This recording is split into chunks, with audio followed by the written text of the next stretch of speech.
کسی نے پوچھا ہے کہ اگر غیر مسلم اپنے مذہبی تہواروں پر چندہ لینے گھر یا دکانوں پر آ جائیں تو کیا کیا جائے؟ اطراف بھی ان کی کئی دکانیں اور مکانات ہیں۔ دیکھیں، پہلی بات تو یہ کہ کسی کے بھی مذہبی تہوار میں بغیر کسی شرعی عذر یا مجبوری کے شریک ہونا، خوشی کا اظہار کرنا، یہ انسان کو دائرہ اسلام سے خارج کر سکتا ہے، کیونکہ مذہبی تہوار میں عقائد شامل ہوتے ہیں اور یقیناً غلط عقیدے کے اوپر خوشی کا اظہار کرنا یا اس سے راضی ہونا انسان کو دائرہ اسلام سے خارج کر دیتا ہے۔ اس لیے کسی کا غیر مسلم کے مذہبی تہوار میں بالکل حصہ دار نہیں ہو سکتے۔ لیکن میں یہ نہیں کہہ رہا ہوں کہ آپ ان کو کوئی برا بھلا کہنا شروع کریں، کوئی رکاوٹ ڈالنے کی کوشش کریں۔ ایز اے مسلم میں عرض کر رہا ہوں کہ شریعت کا تقاضا یہ ہے کہ آپ اس میں بالکل حصہ دار نہ ہوں، تو لہٰذا اگر کوئی عذر مجبوری نہیں ہے تو بالکل اوائڈ کریں، منع کر دیجئے، پیار سے محبت سے نہ کریں۔ لیکن اگر وہاں پر ماحول کچھ اس قسم کا ہے کہ جان کا خطرہ ہو سکتا ہے،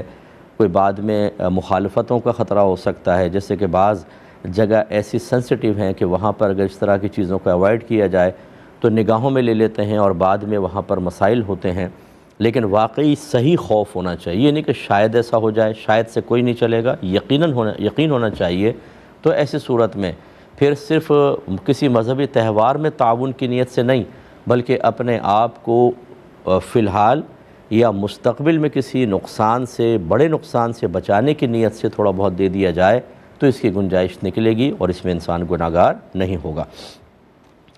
ایک بچی نے کہا کہ گھر کی سب ذمہ داری ہمارے سسر کے پاس ہے اور میں اگر اپنے زیور کی زکوٰۃ نکالنی، ادا کرنی ہے مجھے، تو سسر سے کہا تو انہوں نے کہا کہ میں نے ادا کر دی ہے۔ اب انہوں نے کس حساب سے زکوٰۃ نکالی وہ اس کو خود نہیں پتہ، تو کیا اس طرح بہو کی زکوٰۃ ادا ہو جائے گی یا نہیں ہوگی؟ دیکھیں، یقیناً نہیں ہوگی کہ جب پتہ ہی نہیں ہے کہ کتنا سونا ہے، کتنا چاندی ہے، کتنا کیش ہے، کتنا مال تجارت ہے، تو پھر کیسے اور پھر اجازت بھی نہیں دی، جب اجازت ہی نہیں دی تو پھر کیسے زکوٰۃ ادا ہوگی؟ بعض اوقات ایسا ہوتا ہے کہ گھر کے بڑے کچھ ایسے معاملات کر رہے ہوتے ہیں، مالی معاملات، کہ سب کے ذہن میں ہوتے ہیں کہ یہی کریں گے، تو پھر یہ دلالتاً اجازت ہی کہلاتی ہے۔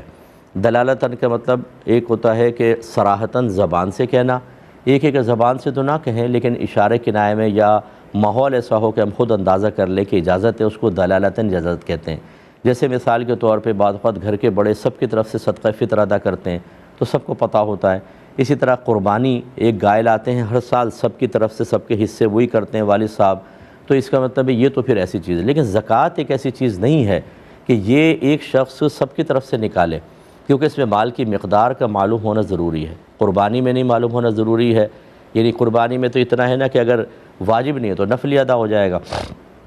اور عمومی طور پر سب کی قربانیاں ہو رہی ہوتی ہیں اور صدقہ فطر میں بھی ایسی ہوتا ہے، مقدار معین ہوتی ہے۔ لیکن زکوٰۃ کے اندر مقدار معین نہیں ہوتی، مال سال میں بڑھتا بھی ہے، گھٹتا بھی ہے، سال کے اینڈ پہ حساب کرنا ہوتا ہے۔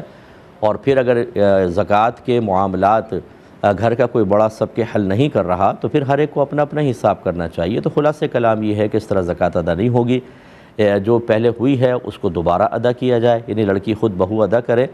اور نیکسٹ ٹائم کے لیے ضرور ہے کہ اپنے پورے سال کے بعد حساب کر کے رکھیں اور اس کے بعد بتا دیں کہ اتنی زکوٰۃ میری بنی ہے۔ بہتر تو یہ ہوتا ہے، میں ہمیشہ یہ کہتا ہوں کہ خواتین کو اپنے مال کی زکوٰۃ خود نکالنی چاہیے، تاکہ خاص جو آپ کے مال میں غریب کا حق ہے وہ اس تک پہنچے، بخل دور ہو، مال کی محبت دور ہو۔ جب عورتیں اپنا مال خرچ نہیں کرتی، مرد ان کی طرف سے ادا کر رہے ہوتے ہیں، یہ تینوں چیزوں کے اندر خطرات پیدا ہو جاتے ہیں، اور خاص طور پہ میں نے دیکھا ہے کہ مال کی محبت اور بخل دور نہیں ہوتا، سونا عزیز ہوتا ہے، اللہ اس کے رسول کے احکام نہیں ہوتے، اور یہ آخرت میں بہت زیادہ نقصان کا باعث بن سکتا ہے۔ تو امید ہے کہ آپ بات سمجھے ہوں گے۔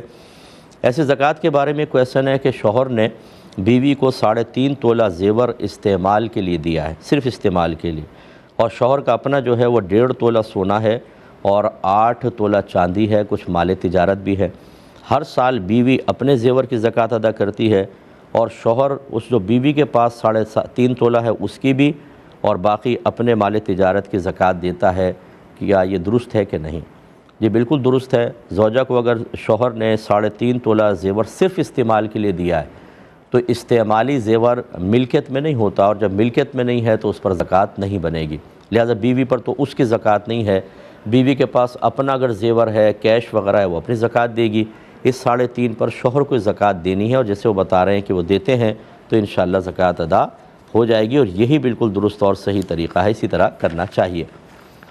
یہ کہتے ہیں کہ جو شخص 5 وقت نماز نہ پڑھتا ہو یا کبھی ایک آدھ وقت کی پڑھ لی، کبھی صرف فرض اور پڑھتا ہے، سنت نفل نہیں پڑھتا، اس کی امامت کا حکم کیا ہے؟ دیکھیں، جو شخص 5 وقت نماز نہ پڑھتا ہو، کیوں نہیں پڑھتا؟ اصل تو یہ ہے، ہو سکتا ہے کہ کوئی شرعی مجبوری ہو جس کی بنا پر، یعنی جیسے وہ یہاں ہوتے ہی نہیں ہیں، امام صاحب بھی ہوتے ہیں، بعض اوقات کمیٹی سے خود پرمیشن ملتی ہے، وہ کہیں اور ہوتے ہیں، یا وہ نائٹ کی ڈیوٹی کرتے ہیں، فجر وہیں پڑھ کے آتے ہیں، تو فجر یہاں کوئی اور پڑھاتا ہے، باقی 4 نمازیں امام صاحب پڑھاتے ہیں، تو پہلے تحقیق کریں کہ اگر امام صاحب نماز قضا کرنے کے معاذ اللہ عادی نہیں ہیں بلکہ شرعی مجبوری کی بنا پر ہے، تو ان کی امامت بالکل درست ہے۔ اسی طرح اگر امام صاحب فرائض اور سنت موقدہ، کم از کم فرائض واجبات سنت موقدہ ادا کرتے ہیں، غیر موقدہ اور نوافل چھوڑ دیتے ہیں، پھر بھی کوئی مسئلہ نہیں ہے، کیونکہ سنت غیر موقدہ اور نوافل کے ترک کی عادت بھی بنا لیں تو گناہ گار نہیں ہوتے، ایسے میں بھی امامت درست ہے۔ لیکن اگر امام صاحب ایسا کرتے ہیں کہ فرض جان بوجھ کے ترک کرتے ہیں، اور یہ بات معروف بھی ہے، مشہور ہے، چاہے ایک آدھ نماز ہی جان بوجھ کے چھوڑتے ہوں، تو پھر ایسا شخص یقیناً اس طرح سنت موقدہ نہیں پڑھتے یا وطر ترک کرتے ہیں جان بوجھ کر اور سب کو پتہ ہے، تو ایسا شخص پھر گناہ کبیرہ کا مرتکب ہے۔ ترک واجب پر تو گناہ صغیرہ ہوتا ہے، لیکن صغیرہ کی بھی عادت بنا لیں تو کبیرہ بنتا ہے، اور اسی طرح سنت موقدہ کے ترک کی اگر عادت بنا لی جائے تو یہ بھی گناہ ہے، اور فرض کا ترک تو ہے ہی گناہ کبیرہ۔ تو جو اس طرح گناہ کبیرہ کا عادی ہو، پھر اس کو امامت کے لیے کھڑا کرنا مناسب نہیں ہوتا۔ تو خلاصہ کلام یہ ہے کہ پہلے اچھی طرح تحقیق ہونی چاہیے، اس کے بعد ایسی کسی شخص کے اوپر الزام لگا کر، یا خاص طور پہ جو امام صاحب جو ایک معظم دینی ہوتے ہیں، ان کو اس طرح ڈیمیج کرنا اور پھر لوگوں کو متنفر کرنا، یہ اچھی بات نہیں ہوتی ہے، اچھی طرح خیال رکھیے۔ چلیں پہلے میں کال لیتا ہوں، پھر انشاءاللہ آگے مسائل لیں گے۔ السلام علیکم۔ وعلیکم السلام مفتی صاحب، کیا حال چال ہے؟ اللہ کا کرم۔ ہاں مفتی صاححب، مجھے آپ سے 2 سوال کرنے تھے۔ پہلا سوال یہ ہے کہ جب ہم وضو کرتے ہیں اور ہم نے قمیض وغیرہ نہ پہنی ہوئی ہو، صرف ناف سے گھٹنے تک کا حصہ ڈھکا ہوا ہمارا، تو وضو کر سکتے ہم اس میں؟ چلیں اور دوسرا سوال میرا یہ ہے مفتی صاحب کہ یہ جو امام وغیرہ جو ہوتے ہیں، یہ رکوع میں اور سجدے میں جا کے پھر وہ تکبیر لگاتے ہیں، تو یہ صحیح ہے طریقہ؟ ٹھیک ہے، اور میں عرض کرتا ہوں انشاءاللہ۔ اسی کو لے لیتے ہیں۔ دیکھیں، جو ستر کا مسائل ہے نا، یہ تو نماز کے لیے ہوتے ہیں۔ ایک تو نماز کے لیے ہوتے ہیں کہ جی ناف سے، مرد کا ناف کے نیچے سے لے کر گھٹنے کے نیچے تک کا حصہ بدن چھپا ہونا لازم ہے، اور خواتین کا پورا بدن ہی ستر ہوتا ہے۔ یا نظر کے اعتبار سے ہوتا ہے کہ ایک مسلمان دوسرے مسلمان کے سامنے کم از کم، یعنی مرد جو ہے وہ ناف سے لے کر گھٹنے کے نیچے تک کا حصہ بدن چھپائے گا، یہ فرض ہے، باقی جسم اوپن ہو سکتا ہے۔ لیکن وضو کے لیے اس کی شرط نہیں ہوتی، کیونکہ ہمارے نبی کریم صلی اللہ علیہ وسلم کی سنت مبارکہ ہے کہ آپ غسل سے پہلے وضو فرمایا کرتے تھے، پھر غسل کرتے تھے، اور غسل کے وقت یقیناً جسم پر کپڑے ہی نہیں ہوتے۔ چاہے جائے کہ آپ یہ کہہ رہے ہیں صرف قمیض اتاری ہے اور ناف سے گھٹنے تک کا حصہ چھپا ہوا ہے، تو اگر یہ کھلا بھی ہوتا تو وضو ہو جاتا۔ تو امید ہے کہ آپ بات سمجھ گئے ہوں گے کہ وضو بالکل ہو جائے گا، اس میں کوئی حرج نہیں ہے۔ یہ کہتے ہیں کہ امام صاحب جو ہیں وہ رکوع یا سجود میں جا کے تکبیر کہتے ہیں، کیا حکم شرع ہوگا؟ دیکھیں، یہ بہرحال اگر کوئی کرتا ہے تو مناسب نہیں ہے، لیکن اصل میں ہوتا یہ ہے کہ جیسے آپ کھڑے ہوئے ہیں تو اللہ اکبر کہتے ہوئے رکوع میں جائیں گے، اللہ اکبر، پھر جب یہ اٹھیں تو سمیع اللہ لمن حمدہ، یہاں تک، یعنی سمیع اللہ سے کھڑے ہوں اور یہاں سمیع اللہ لمن حمدہ، پھر کھڑے ہو کر ربنا ولک الحمد ہوتا ہے، پھر جب اللہ اکبر کہیں تو یہاں سے اللہ اکبر کہہ کر جھکنا شروع کریں، اور اکبر کی ریس سجدے میں جا کر ختم ہو، اتنا لمبا کرنا چاہیے، اللہ اکبر۔ یہ